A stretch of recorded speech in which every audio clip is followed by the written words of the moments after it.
Donc, Mediha Benani, je suis coach en PNL, je suis art thérapeute et hypnothérapeute. Donc, j'ai ouvert un cabinet depuis 4 ans où je m'occupe de la femme en besoin de changement au Maroc. Voilà, donc j'ai écrit 3 livres et les 2 premiers sont sortis en France. Donc, je vous présente Lumière de femme, où je raconte ma vie et un burn-out et comment j'ai réussi à m'en sortir grâce à la méditation, grâce à la PNL et grâce au Theta Healing. Voilà. Ensuite, j'ai sorti mon 2e roman qui s'appelle Écris, vis, élève-toi, qui raconte le chemin de la guérison de mon âme, comment j'ai réussi à trouver ma paix intérieure. Donc je propose un voyage en 3 étapes et je partage comment moi j'ai réussi à trouver ma paix intérieure. Et donc dans un mois va sortir en France mon 3e roman qui s'appelle Témoignages de femmes. Et là je sors du jeu, je passe au nous avec une introspection de qu'est-ce qui se passe dans l'inconscient féminin marocain.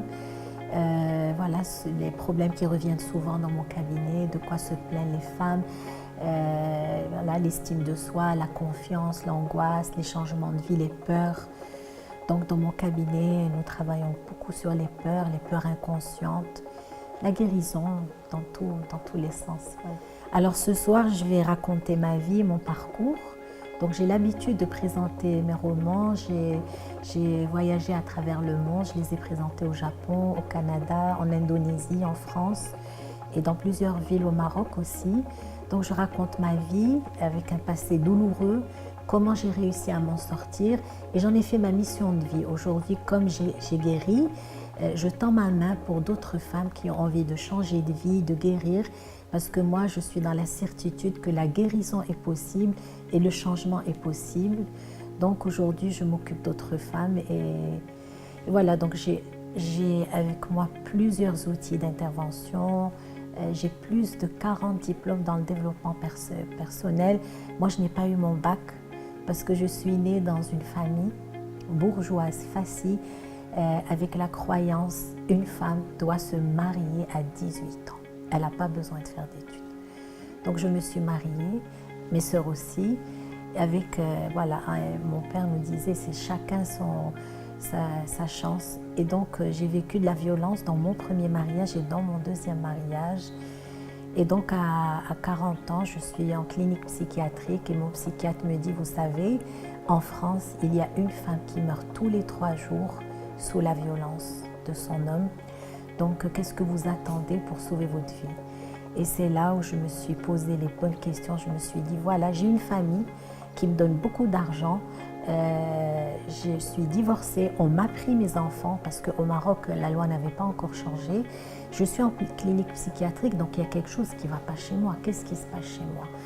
Et du coup, j'ai décidé de reprendre mes études et c'est comme ça que j'ai réussi à sauver ma vie, c'est en reprenant mes études. Donc depuis 8 ans, je n'arrête pas, je me forme à l'étranger, je me forme ici dans une école canadienne. Voilà, donc aujourd'hui j'enchaîne les diplômes, les formations. Aujourd'hui je fais des ateliers pour les femmes, pour leur apprendre à s'exprimer, à libérer les émotions, à parler de leurs peurs, à poser de nouveaux objectifs, à changer de vie. Et ça se fait dans l'amour, dans la bienveillance. Et comme pour moi, j'ai la certitude que c'est facile.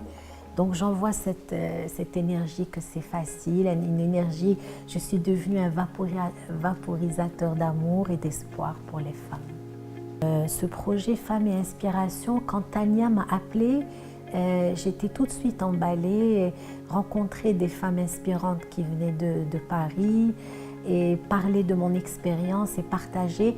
J'étais très intéressée, très curieuse de rencontrer ces femmes. Et en fait, hier, on a passé une journée ensemble. C'est comme si je connaissais ces femmes depuis des années. Tout de suite, le contact est passé. Elles ont tout un point commun. C'est l'humilité, l'amour, le partage, la générosité. Elles sont dans cette simplicité. Et j'ai aimé la dynamique, j'ai aimé l'énergie. Et pour moi, c'était naturel. J'ai adoré. Notre première journée hier était très intense pour moi. J'étais émue d'entendre la vie des autres, de partager, de voir cette simplicité, cette authenticité.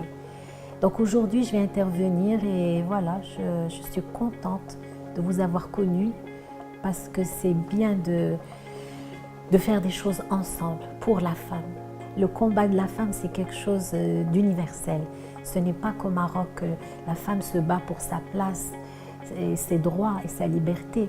La liberté de la femme, c'est quelque chose qui se combat dans le monde entier. Donc, je pense qu'ensemble, on peut avancer plus loin.